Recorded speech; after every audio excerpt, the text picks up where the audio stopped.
Okay, so here's part 8 of the idea of the object of affection discussion. So the idea that chet somic yod, the translation in Stone Tanakh said, the Tov of Yahweh as a refuge, as a place of refuge. On the day of oppression, on the day of conflict, on the day of Zadi Resh He, Zerah, like Mitzrayim, and he knows who takes refuge in him. So that word, who takes refuge, doesn't say that. And he knows, Yod and Yada, Chasi Bo, Chasi, Het Somic Yod. So if you, well, what is Het Somic Yod? Well, I could look at a bunch of different translations. Het Somic is the word for lettuce, like cabbage, lettuce. So I picture, because it's also refuge, that when you buy a head of lettuce, you're supposed to open it up and run it under water. Why? Because bugs get in there, little bits of grit and dirt. You got to wash them out. Well, why is a bug in a head of lettuce? Well, it's eating. It's also finding a place of refuge so the bird or the lizard walking around outside doesn't see it, because there's layers of refuge. So in my mind, I see that's a place of refuge. But then if I look in the dictionary, Klein's dictionary, for other words having to do with chet somic. Chet somic, mem means to muzzle or stop up. Well, if something's muzzled or stopped up, then it's kind of hidden. If I looked at chet is this compound behind a fence, castle, prison. What's somic? Well, somic yod, that's not a regular word, but somic vav hey means camouflage, hid, or concealed. Hey, that's like bet gimel dalet. Camouflaged, hid, or concealed is somic vav hey. So if I'm in Yahweh's chet somic, I'm camouflaged, hidden, concealed in his stuff, his kingdom, his chet, his. And remember, the idea of joining a certain military or putting up your colors, to one of the meanings to join the colors is to join the military, or, there's colleges or schools have colors, and to join the colors is become a member of that team or that school or that company. So the blue, purple, red with white linen with gold thread, that's Yahweh's kingdom colors, because that's what he's prescribed for the embroidery of the Mishkan and for the embroidery of the priest's garments. I never really in my whole life really heard anybody ever talk about that or make any big deal about that. I mean, the Christian flag is a white flag with a blue corner and a red cross. Blue, red, and white. Red, white, and blue. That's like America, England, Australia. But see, that's not, France, but that's not Yahuwah's kingdom colors. His kingdom colors are blue, purple, red, white. The colors of the embroidery. So all of a sudden I started thinking about that back in like 2004, 2005. Okay, so then, find a bouquet of flowers and make them blue, purple, red, white. Get blue, purple, red, white linens and fabrics and wear those colors, or put those colors on graphics. The whole reason for Kadosh Ani La Yahweh, belonging to, a possession of, or regarding Yahweh, El Hi Zavot. Part broke off. But the point is, blue, purple, red, white with gold. Conforming my thoughts to stuff he said. Why? Because I'm trying to seek refuge in him. Het Somic Nun, well, the Nun is one who does the Het Somic, but Het Somic Nun is that word chosen, like leader chosen. Mem Het Samic noon. If you put a mem in front of it, it means a store or a warehouse, the place where all the provisions are, the treasury, the depository. It means immunized, hardened, tempered. Immunized when you get like a vaccine, so you're strengthened against a certain disease, that concept of that.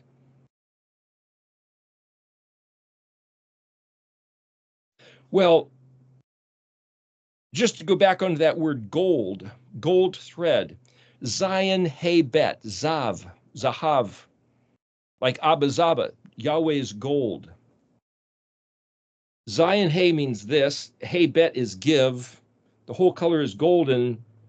Gold is something that you give. People give each other gifts of gold. If it's a one nation in tribute, giving tribute to another nation will give gold. People give gold to each other, for rings and jewelry and stuff. Zion Hey Mem, just to add a mem, which is a plural, Hey Mem means they. Interesting thing, just looking through the dictionary under the derivatives, dirt, filth, infection, loathsome, and polluted. It's like, why should that's kind of like the opposite of give this. Don't give me your infection. Dirt, filth, infection, loathsome, and polluted. Zion Hey Mem. Well, there's other words that mean that also, but why was that guy kicked out of the kingdom? Why was that one guy at the party who wasn't dressed in the right attire, or those who go to the gardens and drink the broth of abomination and eat the flesh of pork, why are they considered filthy, infected, loathsome, and polluted? Zion Het, arrogant, haughty, removed, displaced, sliding, vexed, annoyed. Zion Het, well, that's the two letters in alphabet letter sequence, means there's a weapon, Zion, and because you're reading it as Zion is the seventh letter, Het is the eighth letter, Het is like this wall, this kingdom, this castle. Well, if Zion is a weapon, or to be put to the weapon, I picture a moat outside the wall of the castle. Well, what's the moat outside of the castle? A place of, you put crocodiles in the moat, or people can't just siege the castle and get in. Arrogant, haughty, removed, displaced, sliding. You don't have any firm footing. You're like, well, see, being in Yahuwah's kingdom is the opposite of all that. So as I'm pondering this stuff and trying to make sense of the letters, what the letters mean, the pictures of the letters, how they're used in other words, it's kind of what Marina was talking about at the very beginning. She's looking at the word Shabbat. And you look at the dictionary for derivative words, and you look at other scriptures that come to mind, and you look at a place like Nahum. In spite of all this bad stuff of how terrible Yahweh is going to be to his enemies, beneficent, that's the word tov. A stronghold, that's the word ma'uz. To those he knows who takes refuge in him. How do you do that? How can I right now, today, this minute, take refuge in Yahuwah? I can just believe that God loves everybody. No. Did you read what he said he's going to do to Nineveh?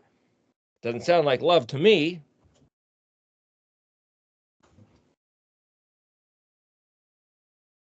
Believe in gentle Jesus, meek and mild, who wants to forgive me. That doesn't sound like Nahum.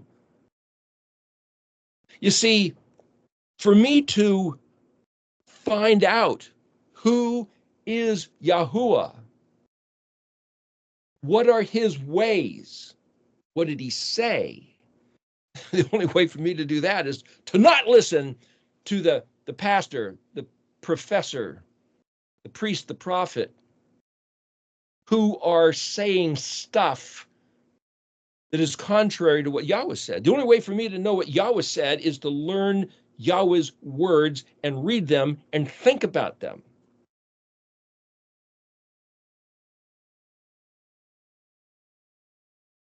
How do I do that? Learn Yahweh's words, read them, and think about them. Yeah, but how do I do that? Look at the alphabet, look at the dictionary, look at what he said, and think about that, and then believe that what he said is true. Take hold with some inner desire, like an Ab, with youthful, vigorous verdure, my own being within me, grabbing a hold, clinging to every word he said, believing it to be true. And then because I believe it's true, endeavoring, trying to walk straight, to do what he said to do as his people. Does that mean I am trying to earn my salvation? No, that means I'm trying to do what he said to do. That means if he said, this is the custom in my house, in my domicile, in my empire, this is what we do around here. Okay, I'll do the same thing. We don't eat pork. Okay. We don't eat oysters and lobsters. Okay. We don't eat catfish and sturgeon. Okay. We don't eat ravens and crows and eagles and hawks and owls. We don't eat that stuff. Okay. We also don't eat rabbits and squirrels and lizards. Yeah, but can we have siete mares soup, please? No, not in this kingdom. Okay. And then you hear somebody say, come on, you'll only be unclean till evening. It's okay. I heard that voice coming out of my friend, but it sure sounds exactly like the voice coming out of that Nachash serpent in the Garden of Eden who was speaking to Adam and Hua. Gosh. Did Elohim say that? What he meant was, no, what he meant was I got to figure out for myself. Because I've heard too many other meanings. Are they just other meanings? Lies? Distortions? Prefer not to believe? Prefer not to go along? He's talking to the Jews. Really?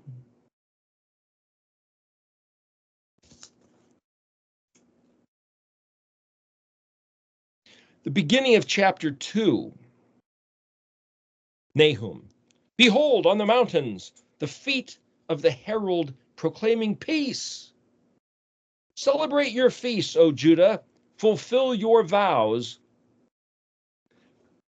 because for the lawless one will never pass by you again. He is completely cut off. Now, this is going on to say the lawless one is Nineveh, and what this prophet Nahum is hearing from Yahuwah is, Judah, you can get back to doing what you're supposed to be doing, because the one who forbid you to do that, the one who came and killed you and did stuff to you, like the Gestapo, like the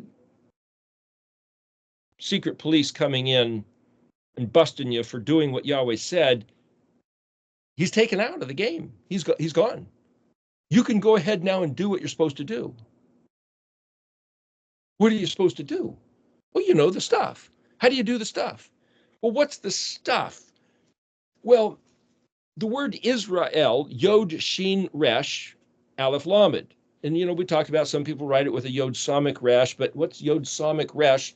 Samik Resh, Sar, where we get the word sorry, is to kind of turn, sorry, is it kind of to turn away. Well, yeah, Israel has turned away and gone stupid, done wrong stuff,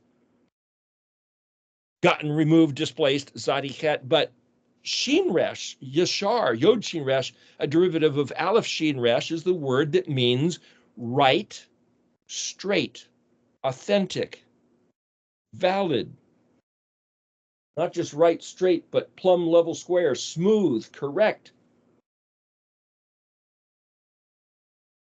Like a highway compared to a byway. Byways are follow the curves. If you're on a motorcycle or a sports car, you want the byways. The highways, they fill up the valleys, they knock down the mountains, and they make it wide and straight, and you can be on the autobahn of one is leisurely cruising and enjoying the day, and the other one is just speed and power. Yashar is like the highway. Yashar Aleph Lamed. Aleph Lamed Hey could be pronounced Allah, these. It's also the word God, to deify. Translated as El, as short for Elohim. So the Yashar El, straight and powerful, is Israel.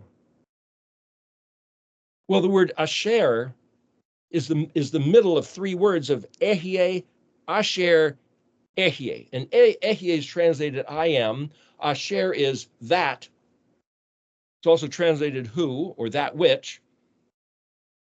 So Ehyeh, Asher, Ehyeh, as in Exodus 3, Moshe saying, who shall I say sent me? And the voice speaking to him through the burning bush said, Ehyeh, Asher, Ehyeh. I am that I am. I will be what I will be, is one translation. What's that actually saying? As I've said before, graphically, it's like a dot to exist. I am, straight line, dot. So why would he, let's just think about his stuff for a minute. Why would he give three words that could be seen graphically as a dot line dot? Why would he give that his identity? That's his identity. Who shall I say sent me? He didn't say, oh, my name is Ehyeh. He didn't say that. He said, Ehyeh, Asher, Ehyeh, tell him Ehyeh sent you. Oh, he didn't say, my name is Ehyeh. He said, tell him Ehyeh sent you. And he also didn't say, my name is Yahweh. He said, Yod He Vav He, Yahweh is going to be the thing, the name, the place, the Shem that gets stuck in your mind, in memory, like a barb that can't be pulled out. Neither Ehyeh nor Yahweh is necessarily his name, like Jim or Bob or Mary or anybody else's name. It's a concept, a recognition.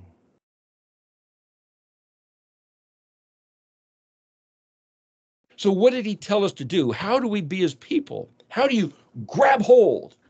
Well, what he said was grab hold. So where are you at? Are you grabbing hold of his stuff? What's his stuff? I don't know his stuff. They didn't tell me his stuff. They told me other stuff. They told me their stuff was his stuff. What's his stuff? Well, his stuff, he's got a name. He's got this regard, Ehyeh and Yahuwah. You have any regard for that? He said, have a regard for his name. In fact, you should have his name fish hooked into your mind, into your heart. You don't want to pull it out.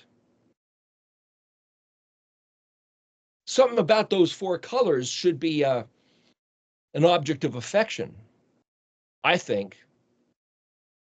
And if it's not, then I should get a taste for it. I've heard people say, I was talking to somebody the other day who, if you eat sugar, you just got a sugar craving, you might have a diabetes problem. And then there's something on the internet recently where they're saying, diabetes isn't a problem with your pancreas. There's a parasite that's chewing on your pancreas, causing you to have these blood sugar issues. And it's not a matter of taking insulin. That's the treatment. But if you get rid of the parasite, you won't have diabetes. It's a parasite chewing on your pancreas. Really? Well, why didn't they ever tell us that before? Yeah, they didn't know. They just discovered it. Some lady doctor or scientist person just discovered that. Get rid of the parasite. Well,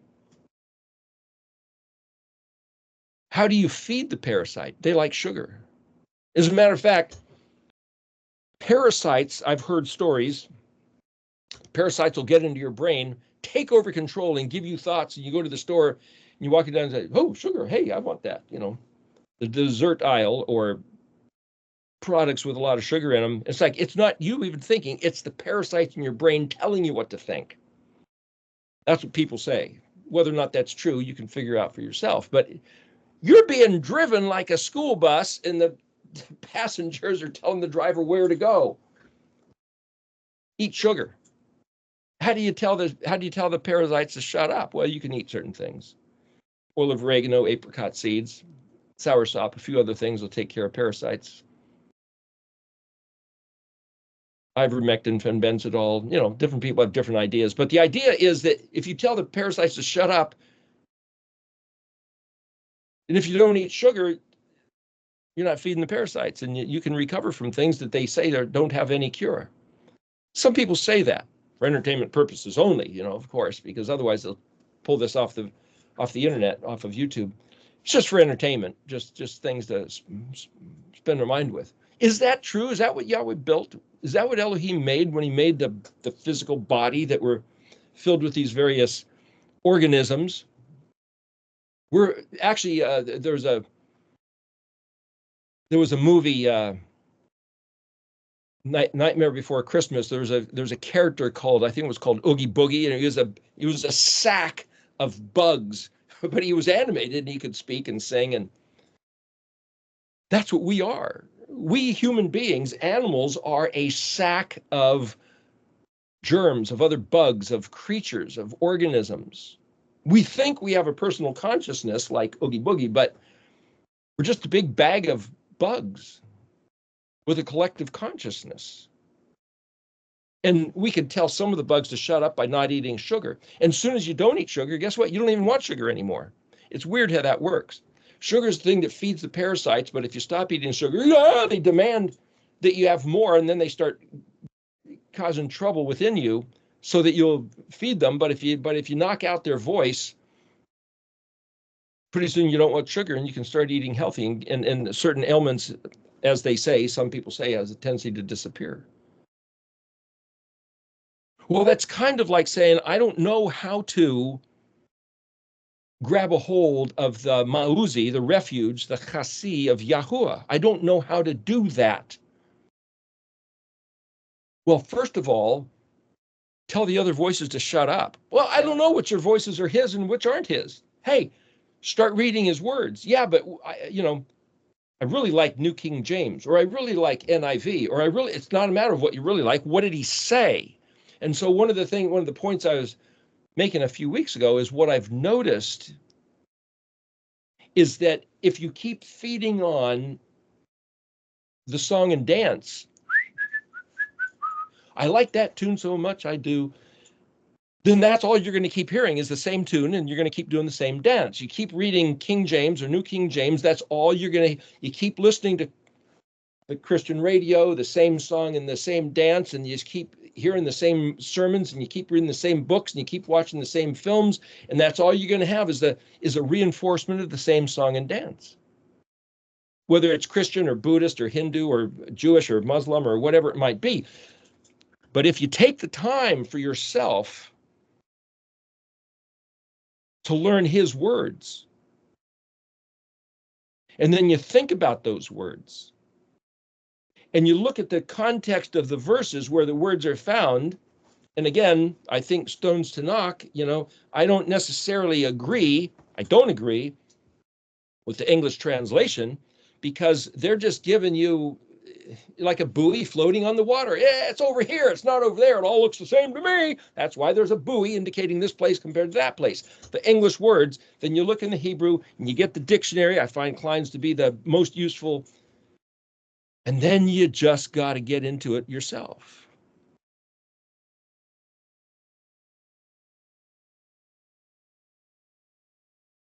Kind of like what Marina was talking about doing.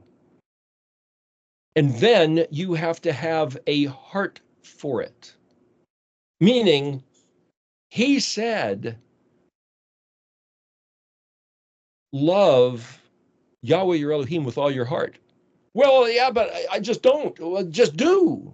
Well, I don't know how to do that. Well, then ask him to make it so. Yahweh, will you please make my heart love you?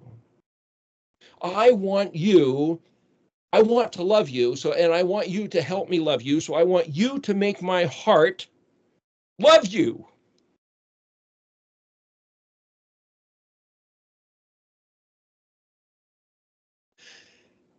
Now, how do I play into that reality?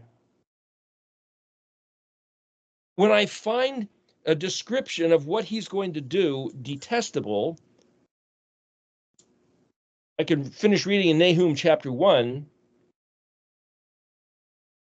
And now I will break this yoke from upon you, his yoke from upon you, and I will snap your bond. He's saying to Israel, I'm going to take the yoke of Nineveh off you. I'm going to remove this oppressor, this enemy from your life. And Yahweh will decree upon you that your name will never again be sown. Well, now he's speaking to Nineveh. I will eliminate idol and molten image from the temple of your gods. I will make your grave there because you have become abhorrent to me, written in parentheses. So he's basically saying a time's going to come when, though he had empowered our enemy, he's now going to say that time is over. The enemy will be forgotten. Nineveh will never raise. No one will ever even mention the name of that people ever again. They were like so powerful, taking over the earth. And Yahweh would say, we're done with that. And it all shuts down. And who's Nineveh? Oh, that place where Jonah went. You remember? That's their only reference. Because you have become abhorrent. So how do I not become abhorrent? Oh, that word abhorrent is like dirt, filth, infection, loathsome, polluted, though it's not the same word, but that's basically the same concept. It's the last word in the chapter, and the word is kuf lamed vav tav. Well, kuf vav lamed, that's the word for voice. Kuf lamed is to weigh. So if I look in the dictionary, just trying to show you the process, kuf lamed, kuf, voice, sound, noise, thunder, report, rumor, kuf vav lamed.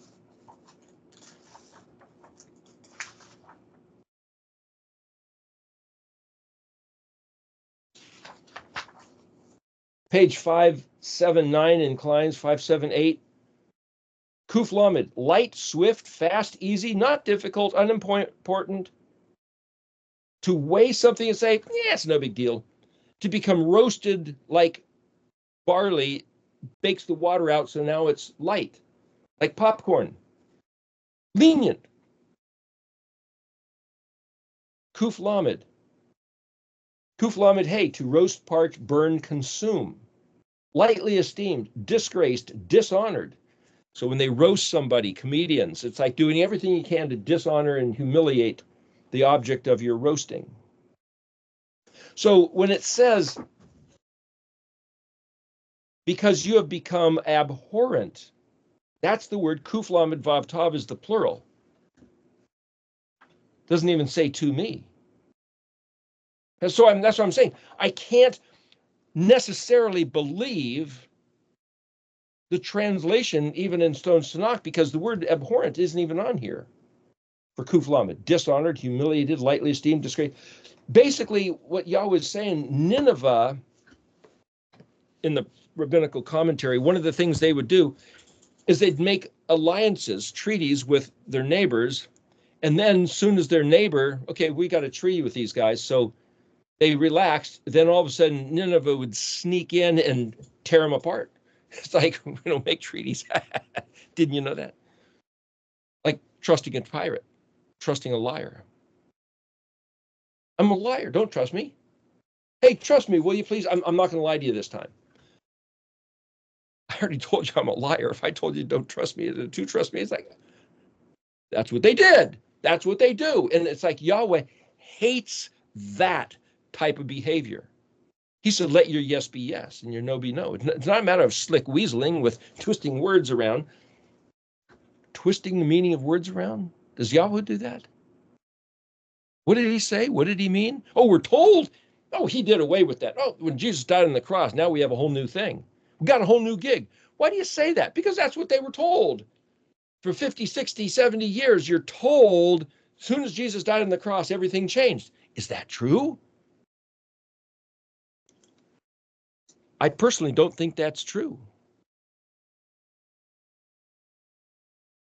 I don't believe that when Jesus died on the cross, suddenly everything Yahuwah said to his people became null and void. But that's the basic premise of some people that I have had conversations with. Everything bears on the foundation that when Jesus died on the cross, everything that Yahweh ever said to his people suddenly vaporized and became void.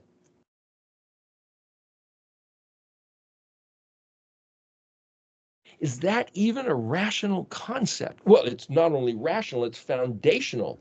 It's superior, it's supreme, it's the pinnacle, it's the Rosh. It's the foundation, it's the head. That idea is everything. Then I can't discuss what did Yahweh mean when he said, grab a hold of my refuge. What's his refuge? His Torah. His identity, his way, when he says, if you, Kuf Lamed, lightly esteem my words, I will Kuf Lamed you. If you consider my words to be disgraced with no value, they're just a puff of air, piece of popcorn, then you will be disgraced, abhorrent, of no regard to me, filthy, polluted, and I'm going to slam the door in your face. That's what he said. But if we give weight, that word is kavod, kaf, bet, vav, dalet, weight, honor, dignity. If we give kavod to his voice, then when we speak to him, go, what are you saying? He turns his attention. So that phrase in the Aaronic benediction,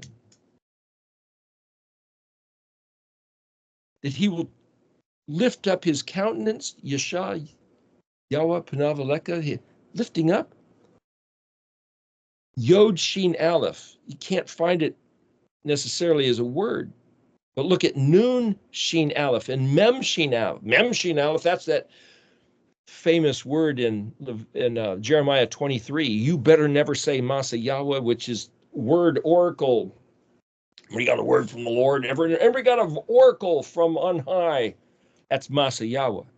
And he says he'll tear that person apart. He'll dismantle both that person and their family from his presence. It's like, oh gosh, he hates that. Anybody got a word from the Lord this week? Anybody have a dream or a vision? Masa Yahweh? Never say that. Said all the time where I come from. Churches I went to, that was the big deal, man. That was a big deal. Tried to talk to somebody once about, hey, stuff Yahweh said. Got no time for that. It's all done away with. We got the Holy Spirit now, giving us oracles of Masa Yahweh.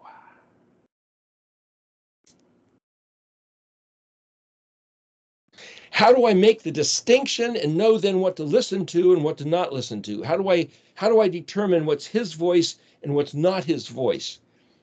Gosh, Yahweh, would you write your words on my heart? Please write them. Should I write them on my own heart? I don't know how to get in. I can want it, and then I can just do what he said. Well, there are certain things he said to do. He said, don't work on the Sabbath day. Okay. He said, don't eat certain food. Okay. Don't wear certain types of clothing. Don't mix wool and linen. Don't do it. And then we're having a conversation about polyester. I saw a video that somebody put up the other day that said, if you zero in with a microscope, polyester clothing sheds microscopic nano level dust of plastic fibers that gets into your brain. Not just parasites, but plastic fibers. And the person that was making the video, for entertainment purposes only, was suggesting that it's not healthy to wear or to sleep in polyester fabrics because they shed micro nano size particles. Gets in your respiratory, gets in your blood, gets in your brain, and short circuits. Does it matter? The guy wasn't wearing the right clothes and he gets pitched out of the party that Yeshua was talking about. People eating the wrong food are going to get pitched out, according to the thing in Isaiah. Does it matter? What did Yahweh say? Let's just do what he said. Okay, why am I saying this? I'm following the Mishkan pattern. Though you maybe didn't recognize it, I'll explain it. The big white fence, the four-colored embroidery, blue, purple, red, white linen, gold trimmings. Do you want to be of the kingdom? Do you want to choose life? Yahuwah Zavot, the Elohim of Israel. Do you want to even be there, or choose life or choose death? The pirate flag outside, the place of death. The blue, purple, red, white flag, the kingdom of Yahuwah, exclusively not death. It's the place of life. Okay, make that decision. Moshe said, I put before you life or death. Choose life. Okay. You feel like you hate yourself. Like I said the other day, self-deprecation, self-loathing, suicidal tendencies. You then, moment by moment, have to choose life. I'm not going to do that. I'm not going to think those thoughts. I'm not going to dwell on those thoughts, though you might introspectively say, I don't deserve any better than that because I'm something that somebody should have flushed. I'll do it myself and save the world the trouble. You know those thoughts? You know those feelings? Stop having them. Think otherwise. Think his thoughts. Well, how do you do that?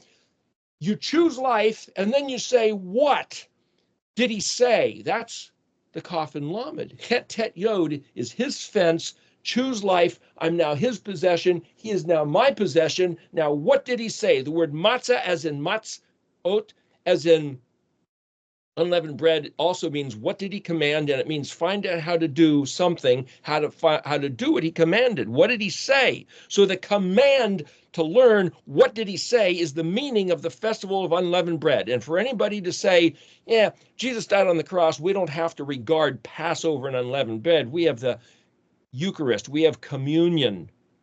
That's a different God. That's not Yahweh's vote, because he told his people, do this throughout all your generations. The evening, the nighttime, after the sunset on the 14th day of the first month of Aviv in the springtime, have this meal, the Pesach meal. And then after you've cleaned up from that meal at midnight, that next day is the 15th day of the first month. That's a non-work day.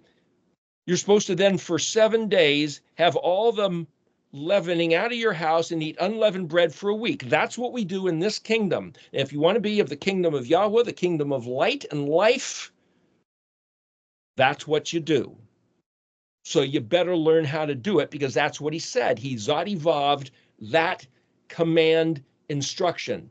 Unleavened bread for a week, no leavening found in your house for 7 days. And then he went on to say, anybody who has leavening in their house for these 7 days will be ejected, kicked out of the kingdom. Is that even after Jesus died on the cross? His words are an eternal covenant. So I would have to say, yeah. If you don't get rid of the leavening in your house for a week in the springtime, the month of Aviv, you are risking interpretation of doctrine versus your eternal salvation. Is it that important? I don't know what it means. I'm just going to do what he said. And if somebody else wants to decide, is it eternal? Is it the kingdom on earth? Is it the kingdom of heaven? Do we have to? You guys can have that conversation. I'm going to say, what did he say and how do I do it? So I'm encouraging people. The month of Aviv is coming up in about a month from now. This is February, what, 9th? About a month from now is the beginning of, is going to be the equinox, the beginning of the new year, according to Yahuwah and his regard, his calibration of the calendar. And I'm suggesting that you might want to consider getting the leaven out of your house and eating unleavened bread for a week. That's like, what did he say and what do we do? And then Mem Noon, that's Kaf Lamed, Mem Noon, Shavuot, 50 days of counting, have his words written on your heart. And if you don't have them written on your heart, ask him. You have not because you ask not. Ask him to have his words written on your heart and do it with fervor. Aviv, vigorous intensity of desire to fulfill the desire of his heart, to have a people who are taught, trained, and domesticated of his house. Be the Ab of Ab. And then just do what he said. That's the Samik. That's the menorah. That's the fourth day, when he put sun, moon, and stars in the sky and lit them up. The lit menorah, that's bear fruit. Do what he said. Just do what he said.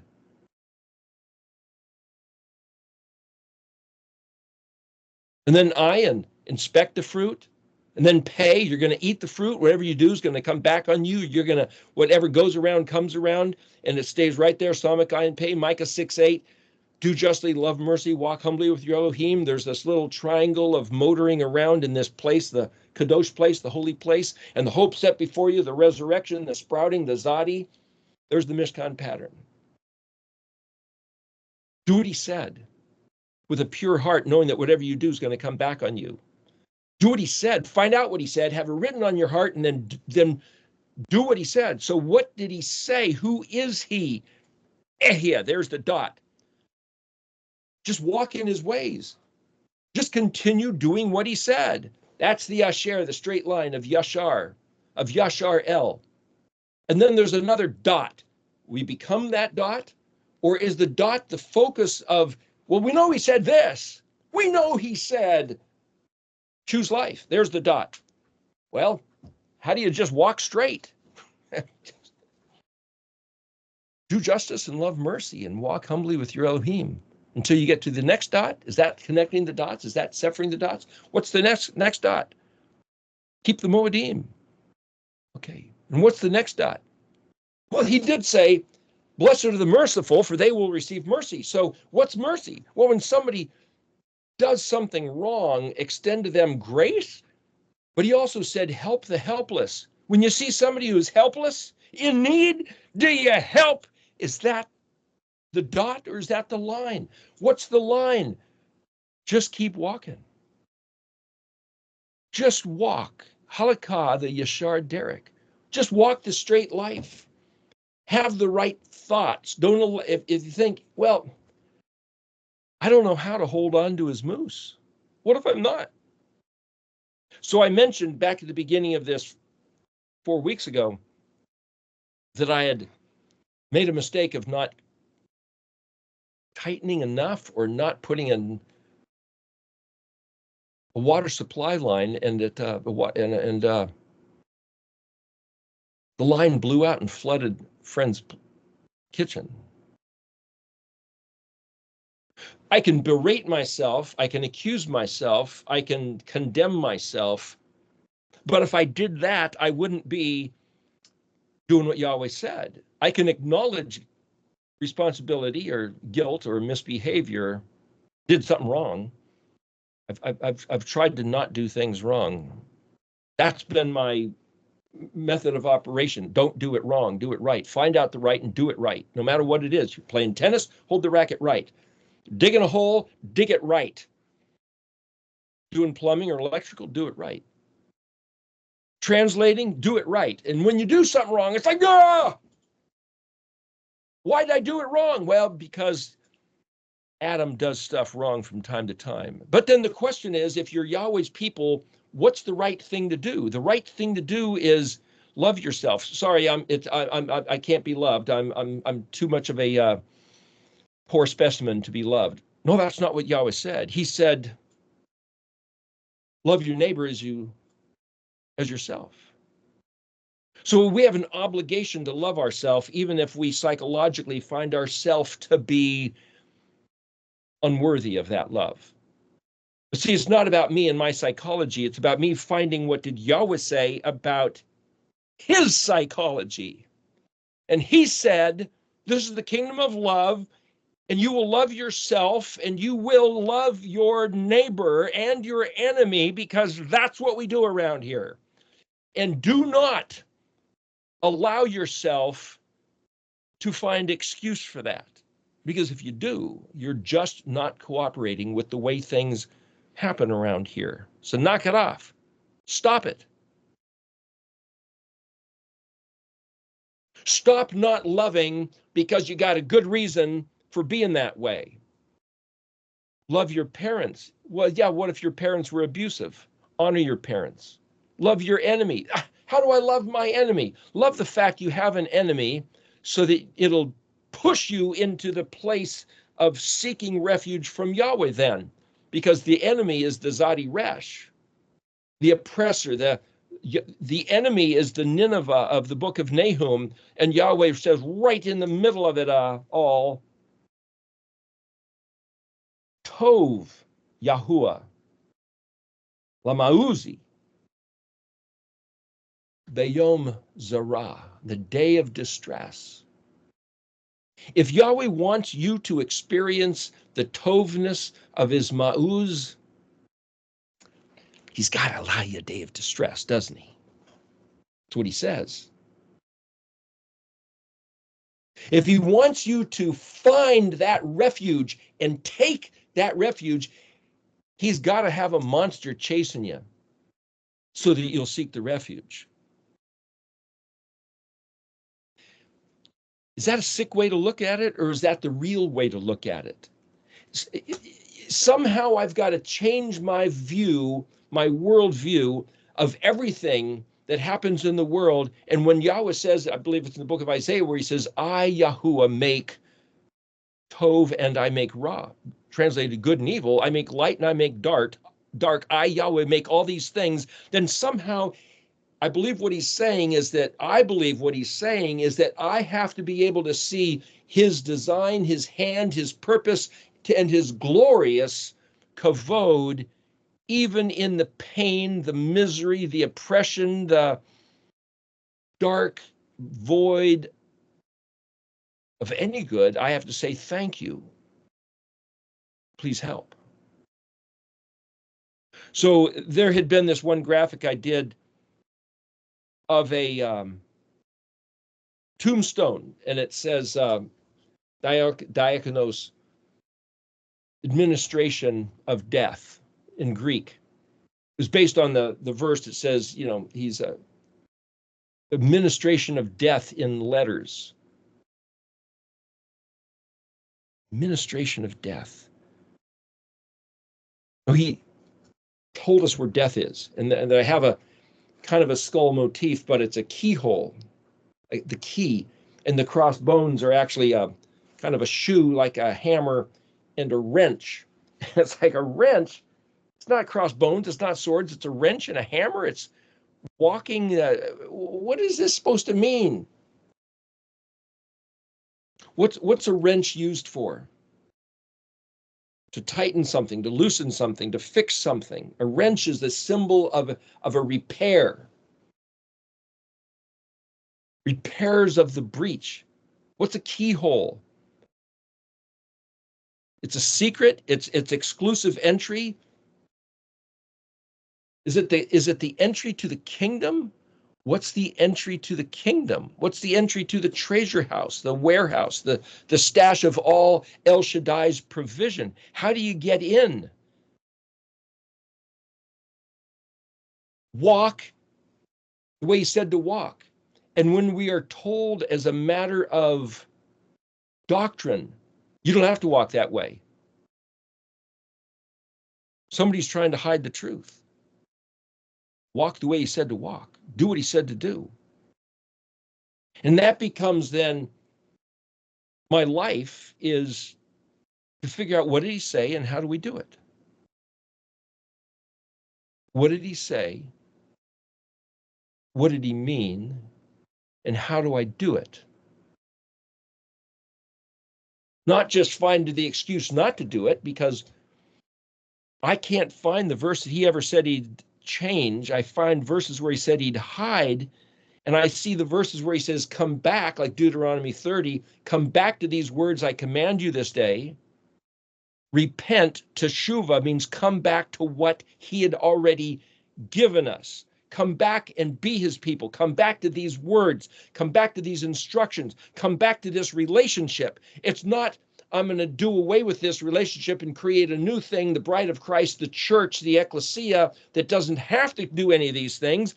I see that he keeps saying to Israel, Israel, you are the object of my affection, and you need to make me the object of your affection. So that's the dynamic of the ani ladodi vedodi li relationship. Come back to this place and be that. Okay, then that's the life. And I choose to see that's, you might say, the focal point of the effort of life. And then there's this word spelled kuf dalet, could. And what it says is to drill a hole or to focus attention on a single spot. And if you ever used especially a powerful high torque, low speed drill, you got to take your whole body mass and weight and put it over it, and then it's pointed down on a little drill bit. And if you go sideways, you can break the drill bit. But if it's a high torque drill, man, that'll throw you. It can break your arm pretty easily. But you need to put your whole being pressured down, kuf dalet. The word Nicodemus or Nakadamon was meaning that. Nikda's little dots, or the focus, kuf dalet, focusing in on a single little point. Memnun, mana, Nakadaman. What's this? What's this worth? How do you count this? Nakadamon's name means focused on this point. And Memnun, like Shin Memnun, like Ayin Resh Kaf, means what is this value?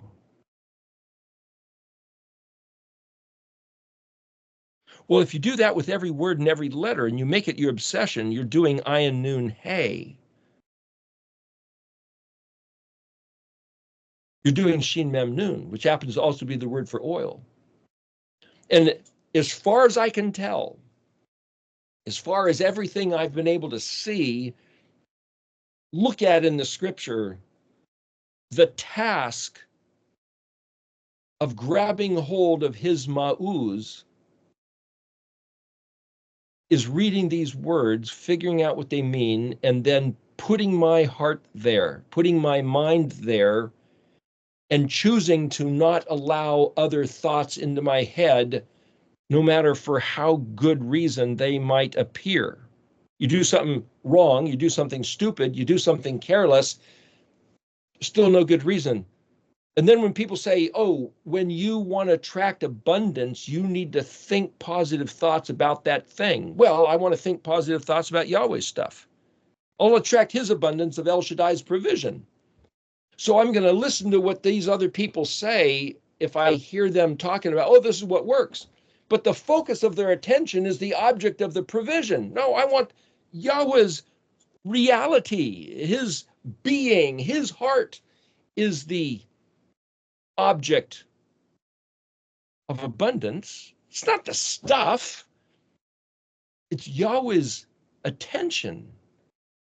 I mean, Yeshua didn't say when he's going to close the door in the face of, I didn't give you all my stuff. You don't have access to my stuff. He said, I don't know you. Yada. Yada chasi bo. He knows Ket Samik Yod. He knows those who take refuge in him. He knows Ket Samik Yod. See, if you're talking about he knows, that's third person reference. Ket Samik Yod is first person reference. It's Yod suffix means my. Bet Vav, Vav is third person reference again. So see, the Hebrew jumps around, and so you have to, what am I reading?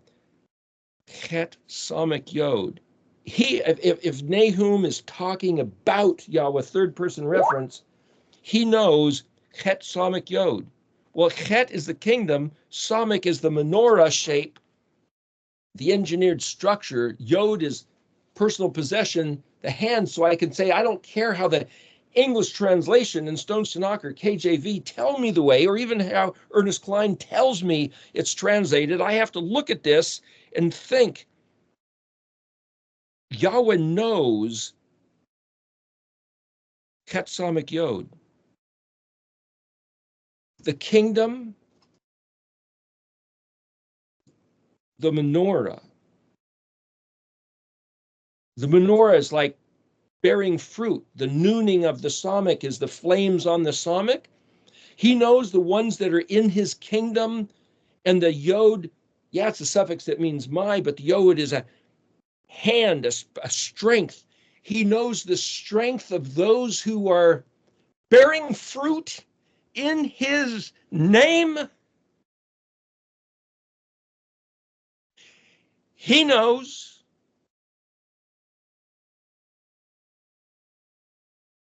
He knows the struggle.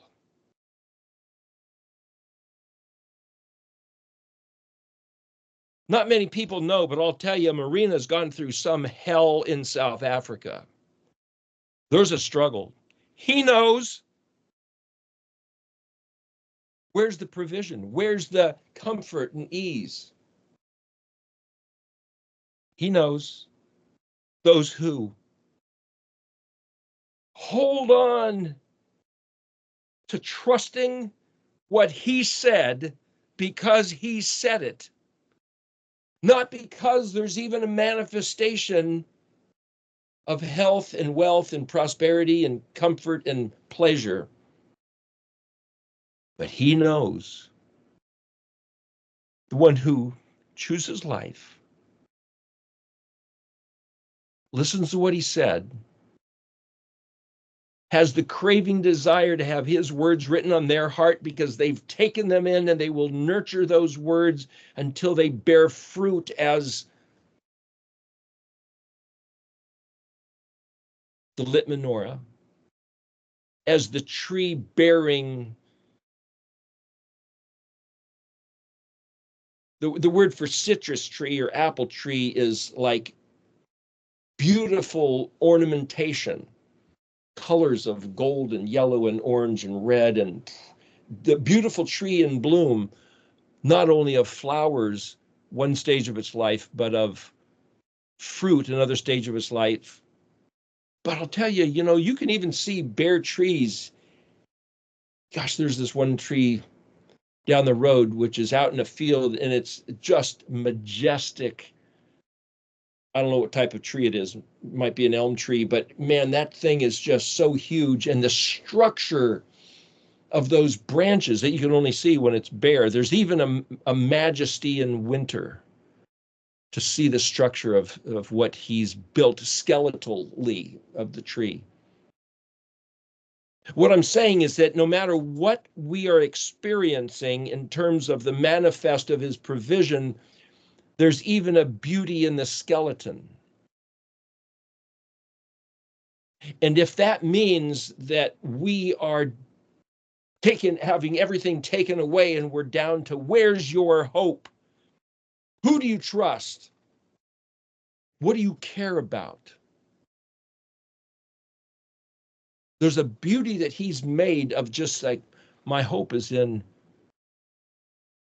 Yahweh Zavot, the Elohim of Israel, Yahuwah El-He. He is the focus of my attention. And it doesn't matter what color my car is or what model it is or how well it runs. It doesn't matter whether my house is painted. It doesn't matter. What matters is Yahweh is my Elohim and I'm his people. And as far as I can tell, for me to hold on to that concept is the concept of holding on to his refuge. That's how to hold on to his Ma'uzi. Picturing him as the place of refuge. And who's him? It's not just some God who has such and such attributes. It's reading his words and saying, that guy, that Elohim, this Elohim written about in the Torah, in the scriptures before Yeshua was put to the cross. Very specifically. Anyway, we're at a stopping point, I believe, here for today.